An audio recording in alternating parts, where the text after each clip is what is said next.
चिखलानं एकजीव होऊन ओळखण्यापलीकडे झालेला तो मृतदेह पाहून सखाराम अक्षरशः कोसळलेच. त्यांच्या आजूबाजूला लोकांचा गोंगाट सुरू होता, पण त्यांना काही ऐकू येईन असं झालेलं. कानावर अँब्युलन्सच्या सायरनच्या मंद आवाजासोबत काही अनोळखी चेहरे नजरेसमोर येऊ लागले, पण दिसत होते ते केवळ त्यांचे हलणारे ओठ आणि त्यांच्यावर रोखलेल्या विस्फारलेल्या नजरा. आता सारं काही दुसरं होत चाललं होतं. अँब्युलन्स बाजूला येऊन थांबली तसं काही लोकांनी सखारामला उचलून अँब्युलन्समध्ये घातलं आणि क्षणात सारं काही सखारामच्या नजरेसमोर येऊ लागलं. तो भीतीने पांढरा पडलेला त्याचा चेहरा, ते थरथरणारे शब्द, सारं काही. त्याला सारं काही आठवत होतं. अँब्युलन्समध्ये तो बेशुद्ध अवस्थेत असला तरी रात्री घडलेला तो एक एक प्रसंग अगदी त्याच्या नजरेसमोर येताच अंगावर सरसरून काटा येत होता. रात्रीचे 2:30 वाजून गेले होते. रात्रीच्या काळोखात अधिकच गडद काळ्या भोरडांबरी रस्त्यावरून एक मालवाहू ट्रक भरधाव वेगाने धावत होता. रस्त्याच्या दुतर्फा असलेल्या वडाच्या झाडाच्या लांबसर पारंब्या खाली जमिनीपर्यंत लोंबत होत्या. तर अचानक गाडीच्या काचेसमोरून वेगानं निघून जाणाऱ्या वटवाघळाच्या तोंडातून बाहेर पडणारे चित्कार काळजाचा ठोका चुकवण्यासाठी पुरेसे होते. काचेतून बाहेर व झाडांच्या फांद्यांवर नजर टाकली की उलट्या लटकणाऱ्या वटवाघळांचे झुंडच्या झुंड दिसायचे. या शांत वातावरणात एक सुंदर गाणं ऐकू येत होतं. रेडिओ FM वर एक सुंदर गाणं सुरू होतं. रात्रीच्या त्या वातावरणात ट्रक चालकानं डाव्या बाजूचा गिअर टाकला तसा गाडीनं अधिकच वेग पकडला. ड्रायव्हर साईडच्या उजव्या बाजूच्या दरवाजातून थंडगार वारा चालकाच्या केबिनमध्ये शिरत होता. त्या गार वाऱ्यानेच क्लीनरला मस्त झोप लागली होती. बाजूच्या बाकड्यावर तो निवांत झोपला होता. रस्ता अगदी निर्मनुष्य असल्यानं ट्रक चालकाने 70चा काटा ओलांडला, कारण सकाळी दुसऱ्या शहरातील गोडाऊनला गाडी खाली करून त्याला पुन्हा घरी यायचं होतं. दसऱ्याचा सण जो होता, गाडी रिकामी करून सरळ रम्या म्हणजे रमेश सर्व्हिसिंग सेंटरवर गाडी चकाचक करून, पूजा करून, नारळ फोडून, लव्हाळा लावून, नटवून, स्वतः डोक्याला फेटा बिटा बांधून असं वजनात गावातून फिरायचा, ते पण कोल्हापुरी पायताण पायात घालून. पोरीचं नुकताच लग्न झालेलं. तिला आणि जावयाला सणाला बोलावलं होतं. तेही उद्याच येणार होते. सखाराम अंगानं भक्कमच होता. 6 फूट उंची, पिळदार मिशा आणि वाढवलेली दाढी यामुळे त्याची एक वेगळी छाप गावात असायची. अंगात नेहमी पांढरा सदरा आणि पांढरी विजार. तोंडातलं पान झोपतानाच काय ते नसतं, नाहीतर नेहमी तोबरा भरलेला. त्यामुळे दात बरेच खराब झालेले. आताही तोंडात पान सुपारी होतीच. उजव्या बाजूच्या खिडकीतून बाहेर तोंडातली पानाची पिचकारी मारली आणि गाढ झोपलेल्या सुनीलकडे पाहत ओरडले, अरे ये सुन्या, लेका झोपलायस काय? उठ, मला एकट्याला कंटाळा यायला लागलाय. अहो झोपलंय कुठं, वारीस लोळत पडलंय. तुमच्या आणि रेडिओच्या आवाजानं कवच झोप लागलेली काय आजवर? बोलतच सुनील उठून बसला. सुनीलचं बोलणं मनावर घेत सखाराम म्हणाले, शाळेला म्हणजे त्या महेंद्र कुमारचा आवाज एवढा खराब आहे वय? गाडीचं स्टिअरिंग सांभाळत सखाराम म्हणाले. तशा सुनीलनं भोवया उंचावल्या. ट्रकच्या समोरील काचेजवळ बसत सुनील बाहेर पाहत होता. मगापासून रस्त्याकडेला दिसणारी दाट झाडी तुरळक होत चालली होती. काही वेळातच त्यांचा ट्रक एका माळावरून धूळ उधळत सुसाट वेगाने धावत सुटला. रस्ता कच्चा असल्यानं गाडीचा वेग जेमतेमच होता.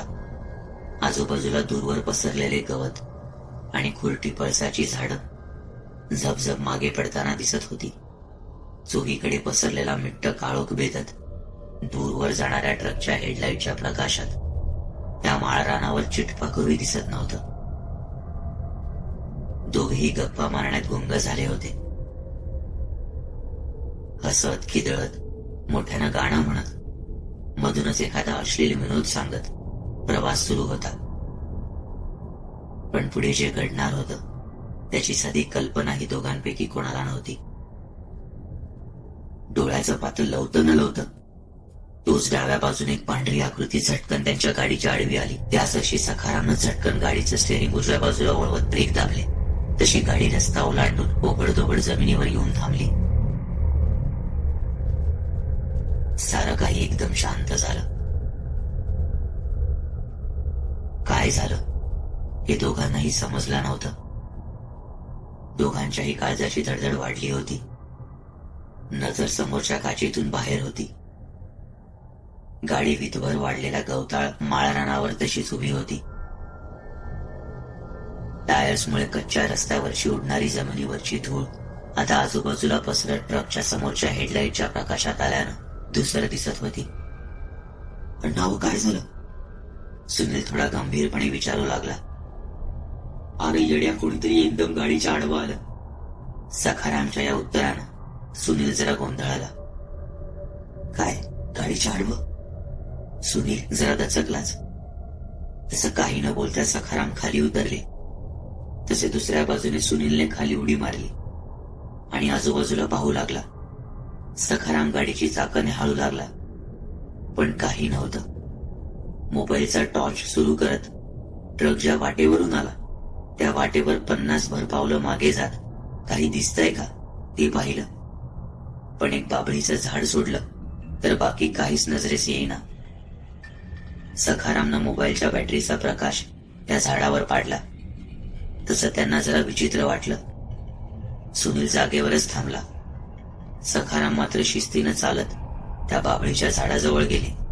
झाड तसं जेमतेम उंचीचं होतं. झाडावर एक काळी कुट्ट पावली लटकत होती, जी हाताच्या उंचीवर बांधलेली. सखाराम थोडा पुढे जात ते झाड न्याहाळू लागला, पण मागे उभा सुनील भीतीनं जरा गांगरलाच होता. त्यानं हलकेच सखारामला हाक दिली. अण्णा, अण्णा चला इथून. पण सुनीलच्या बोलण्याकडे दुर्लक्ष करून सखाराम त्या झाडावरची बाहुली न्याहाळत राहिले. त्या काळ्या कुट्ट कापडी बाहुलीच्या गळ्यात काळा धागा बांधून तो झाडाला टांगला होता. हवेच्या प्रत्येक झोक्याने ती हळुवारपणे गोल फिरत हेलकावे घेत होती. पांढऱ्या खडून त्या बाहुलीचे कोरलेले डोळे अगदी जिवंत वाटत असले तरी ती बाहुली जरा भयानकच दिसत होती. अवडण्या चला की. सुनीलला पुन्हा हाक दिली. सखारामने मोबाईलचा प्रकाश बाहुलीच्या चेहऱ्यावर पाडलाच होता की सखाराम एकदम दचकले. झटकन ते मागे सरकले. आपल्याला भास झाला असेल असंच त्यांना वाटलं, कारण त्या बाहुलीने आपल्या डोळ्यांच्या पापण्या बंद करून उघडल्यासारखं त्यांना वाटलं. झटकन बाजूला होत ते चालत सुनील जवळ आले. अण्णा, हा सगळं बघितलं पण काही नाही. खरंच तुम्हाला झोप आली. माझं लक्ष पण बाहेर मोकळ्या रस्त्यावरच होतं. काळ कुत्र पण या वाटेवर मला दिसलं नाही. सुनीलचं बोलणं ऐकून आपल्या चेहऱ्यावरची भीती लपवत सखाराम म्हणाले. सुन्या लेका, म्या कशाला खोटं बोलू. खरंच कोणतरी बाई आडवी आलती. अण्णा, गाडी तशी मी रस्त्यावरून बाजूला आहे. त्याचभर झोपा. सणावाराचा डोक्याला ताप नग. सुनीलचं बोलणं ऐकून सखाराम क्षणभर विचारात पडला आणि मागे त्या झाडाकडे पाहिलं. सुन्या, लवकर गाडीत बस. झटकन सुनीलकडे पाहिलं आणि बोलतच तरातरा चालत गाडी जवळ आले. सुनील डाव्या बाजूने चालत पुढे गेला तर सखाराम उजव्या बाजूने चोहीकडे पाहत चालत पुढे येऊ लागले. पण अचानक त्यांना एक विचित्र आवाज आणि सोबत कसलीशी हालचाल जाणवू लागली. जसं कोणीतरी काढतंय, धडपडतंय. जमिनीवर जशी एक झटापट सुरू आहे तसाच तो आवाज होता. मागे वळून न पाहता ते पुढे चालत आले तर ट्रकच्या हेडलाईटच्या प्रकाशात समोर भकास माळ तेवढाच दिसत होता. सखाराम गाडीत बसला तसा सुनीलही गाडीत येऊन बसला. सखाराम गाडी सुरू करत होताच तोच बाजूच्या आरशात जे दिसलं ते पाहून सखारामच्या काळाचं धस्स झालं. अण्णा, काय झालं? सुनील विचारू लागला. पण सखाराम काहीही न बोलता सुनीलला हातानेच खुणावत शांत राहायला सांगू लागला. त्यानं हळूच मागे पाहिलं तर ट्रकच्या मागे काही अंतरावर उजव्या कोपऱ्यात कोणीतरी उभं होतं. ट्रकच्या मागच्या लाल लाईटच्या प्रकाशात ती आकृती स्पष्ट दिसत होती. पण त्या आकृतीची हालचाल पाहून सखारामची बोबडी चोळली.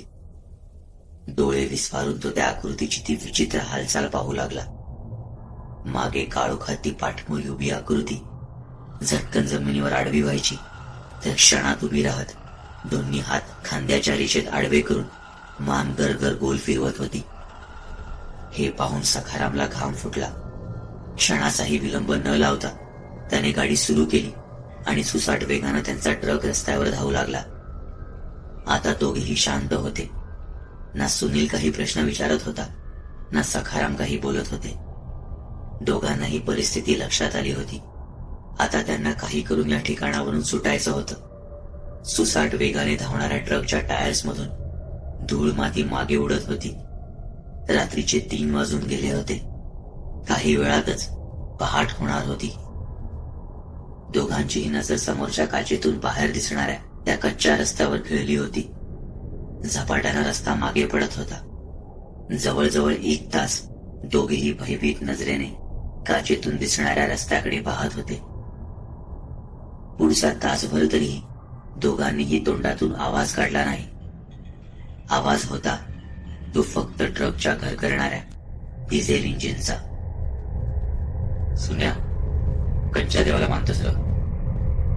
सखाराम समोर काचेतून बाहेर पाहत गंभीर आवाजात म्हणाले. पण काय बोलावं हे सुनीलला समजेना. अण्णा, असं काय विचारताय? अरे देवाचा धावा कर, ती सैतान इतक्या सहजासहजी आपल्याला सोडणार नाही. पण आपण दूर आलोय की त्या जागेपासून पुढे आलोय, पण त्याची हद्द अजून ओलांडून आलेलो नाही. सखाराम शांतपणे म्हणाला. एव्हाना रस्ता पूर्णपणे धुळीने माखला होता. त्यात किंचित धुकंही वातावरणात पसरल्यानं आता ठराविक अंतरावरचं दिसेनासं झालं होतं. गाडी थांबून तरी चालणार नव्हतं, कारण त्या पिशाचाची हद्द अजून संपली नव्हती. फक्त होईल तितकं त्या ठिकाणाहून दूर जाणं एवढंच काय ते त्यांच्या हातात होतं. भीतीनं सुनीलच्या घशाला कोरड पडली होती. बाकड्याखाली ठेवलेली पाण्याची बाटली उचलण्यासाठी तो झुकला. इतक्यात रस्त्याच्या मधोमध समोरून एक व्यक्ती धावत ट्रकच्या समोर आली आणि डोळ्याचं पातं लवतं न लवतं तोच ट्रक त्याच्या अंगावरून गेलाच. सुनीलनं पाहिलं नसलं तरी सखारामच्या चेहऱ्यावरची भीती पाहून त्याच्या लक्षात आलं की काहीतरी घडलंय. ट्रकच्या आडवा आलेल्या त्या व्यक्तीला पाहून सखाराम तर हादरूनच गेला. अन काय झालं? कोण आडवा आलत? पण सखाराम काही बोलण्याच्या मनस्थितीत नव्हता. तो फक्त ट्रकचा वेग वाढवत होता. त्याला सुटका करून घ्यायची होती. पण सुनीलच्या काळजाची धडधड वाढली होती. भीतीनं तो सारखा एकच प्रश्न विचारत होता. सांगा की काय झालं? अण्णा बोला की. सखाराम त्याचं बोलणं ऐकून जाम वैतागला. तुझ्या बाईस तोंड बंद कर. अण्णा, मला लई भीती वाटायला लागली आहे. सांगा कोण आडवं आलतं ते. पुन्हा सुनीलने प्रश्न विचारलाच आणि पुढच्या काही क्षणात ट्रक झटक्यासरशी एका ठिकाणी थांबला आणि सारं काही शांत झालं. घरघर करणारं ते डिझेल इंजिन, तो टायरचा आवाज, ते धुळीचे लोट, सारं काही. होती एक भयान शांतता. हेडलाईट तशाच सुरू होत्या. बराच वेळ गाडी तशीच उभी होती. पूर्व दिशेला आकाशात मगापासून फिक्कट दिसणाऱ्या तांबूस रंगाच्या छटा आता गडद होऊ लागल्या. ओ उठा ड्रायव्हर, काय झालंय? कोणीतरी तोंडावर पाणी मारलं तसा सखाराम झटकन जागा झाला आणि त्याने आपल्या आजूबाजूला पाहिलं. भयभीत नजरेने चोहीकडे पाहू लागला तसे आजूबाजूला जमलेले लोक त्याला दिसले. अंगातली सारी शक्ती जणू संपली होती. मरणाची भीती सखारामच्या चेहऱ्यावर अजूनही होती. कसा बसा तो गाडीतून खाली उतरला, पण समोरचं दृश्य पाहून त्याचा मेंदूच बधीर झाला. समोरच्या ओसाड माळावर ट्रकच्या चाकाचं एक भलं मोठं रिंगण तयार झालं होतं. पण त्याला धक्का बसला ते बाभळीचं झाड पाहून. ते झाड तिथंच होतं, पण त्यावर लटकणारी पाहुली मात्र नव्हती. म्हणजे मी रात्रभर एकाच ठिकाणी फिरत होतो. सखाराम हादरून गेला होता. तसं गर्दीतलं कोणीतरी पुटपुटलं, यो डायव्हर मरणाच्या रिंगणात सापडला होता, पण नशिबानं वाचला. हो ना, बघ तो रात्रभर एकाच जागी फिरत होता. आणखी कोणीतरी बोलून गेलं. तिथं जमलेली माणसं ट्रकच्या चाकांनी तयार झालेलं ते भलं मोठं रिंगण पाहत होते. सखाराम मात्र अजूनही पूर्णपणे भानावर आला नव्हता. त्याने मागे पाहिलं तर मागे थोड्या अंतरावर आणखी काही लोक जमले होते. ते जमिनीवर काहीतरी कुतूहलाने पाहत होते. जमिनीवर चादर अंथरलेली. पुढे येत त्याने चादर सरकवली तर जमिनीवर एक प्रेत होतं, जे ओळखण्यापलीकडे झालेलं. रात्रभर अनेक वेळा अंगावरून त्याच माल भरलेल्या ट्रकची चाकं गेलेली आणि कच्च्या रस्त्यावरील धूळ, माती, गवत यामुळे त्या प्रेताचा अक्षरशः चिखल झाला होता. ते पाहून सखाराम जमिनीवर कोसळलेच. आजूबाजूला लोकांचा गोंगाट सुरू होता, पण सखारामला काही ऐकू येत नव्हतं. दिसत होते ते केवळ त्या लोकांच्या विस्फारलेल्या नजरा आणि हलणारे ओठ. सारं काही आता धूसर होत चाललं होतं. काही वेळातच एका अँब्युलन्समध्ये त्यांना घातलं आणि क्षणात त्यांच्या नजरेसमोर ते शेवटचं दृश्य आलं. ट्रक चालवत असताना भयभीत सुनीलचे ते शब्द, अण्णा मला लय भीती वाटायला लागली. सांगा कोण आडवा आलतं ते. आरली का ते पिशाच्या तुझ्या रूपात धावतच ट्रकच्या आडवा आलं होतं आणि आता तोंड बंद करून गप्प बस. असं म्हणत त्यांनी सुनीलवर हात उगारला आणि सुन्नत झाले. डोळे विस्फारून ते सुनीलकडे पाहू लागले.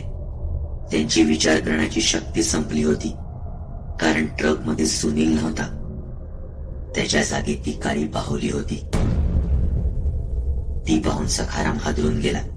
सखारामला कळून चुकलं. सुनीलचं शरीर त्या पिशाच्यानं जखडून ठेवलं होतं. ज्याला पिशाच समजून ट्रक खाली चिरडलं तोच सुनील होता. पण आता सारं काही संपलं होतं. एक बळी घेऊन मृत्यूचं ते रिंगण आता पुढच्या भक्ष्याची वाट पाहू लागलं.